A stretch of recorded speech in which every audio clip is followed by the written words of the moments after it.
চা শ্রমিকদের অধিকার আদায়ে বসছে এবার বৈঠক এবং তার পাশাপাশি 10 থেকে 11 সেপ্টেম্বর কমিটির রাজ্য সম্মেলনের আয়োজন করা হচ্ছে। টি ওয়ার্কার্স ইউনিয়নের রাজ্য সম্মেলন ধর্মনগরের চা শ্রমিকদের রুটি রুচি ও ন্যায্য অধিকার রক্ষার আন্দোলনকে নতুন উচ্চতায় নিয়ে যেতে আগামী 10 এবং 11 সেপ্টেম্বর ধর্মনগরে অনুষ্ঠিত হতে চলেছে ত্রিপুরা টি ওয়ার্কার্স ইউনিয়নের 11তম ত্রিপুরা রাজ্য সম্মেলন।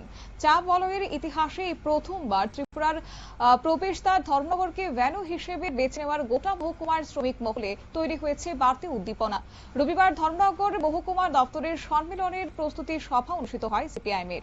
সভায় সভাপতিত্ব করেন সিআইটিইউ ধর্মনগর মহকুমা সভাপতি নিরঞ্জন দেবনাথ, সিআইটিইউ রাজ্য কমিটির সহ সভাপতি অমিতাভ দত্ত এবং ধর্মনগর মহকুমা সম্পাদক জহুরুল হক। শ্রেণী ঐক্য ও সংগ্রামকে আরো শক্তিশালী করার উপর বিশেষ জোর দিয়েছেন। কি বললেন ধর্মনগর সিআইটিইউ রাজ্য কমিটির সহ সভাপতি অমিতাভ দত্ত, শুনুন। সাংগঠনিক উদ্দেশ্য থাকে উভয় দিক থেকে, রাজনৈতিক সাংগঠনিক দিক থেকে 2018 সালের পর থেকে ত্রিপুরা রাজ্যে যে দুঃশাসনের রাজত্ব কায়েম হয়েছে তার বিরুদ্ধে শ্রেণী সংগ্রামকে শক্তিশালী করতে না পারলে শ্রমিক, কৃষক, কৃষি শ্রমিক, ক্ষেতমজুর, দিনমজুর সহ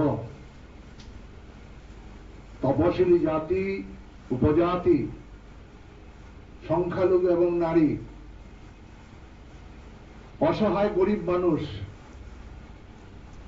তাদেরকে যদি আমরা সংগঠিত করতে না পারি,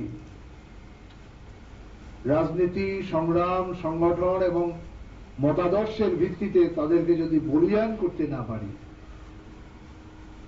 তাহলে এই ফ্যাসিস্ট শক্তিকে মোকাবেলা করা খুব কঠিন হয়ে যাবে।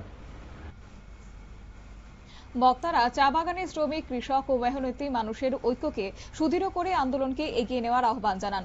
সম্মেলনকে সর্বাত্মকভাবে সফল করতে উপস্থিত সংগঠনের প্রতিনিধিরা প্রচার ও পরিচালনা করার দায়িত্বে অঙ্গীকারবদ্ধ হন।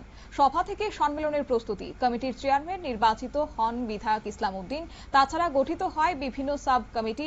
নেতৃত্ববৃন্দর আশা যে সেপ্টেম্বরের এই দুই দিনের সম্মেলনে ত্রিপুরা চা শ্রমিক আন্দোলন নতুন অধ্যায় সূচনা করবে বলে আশাবাদী নেতৃত্বরা। নিয়ে নিচ্ছে ছোট্ট একটি বিজ্ঞাপন বিরতির সঙ্গে থাকুন।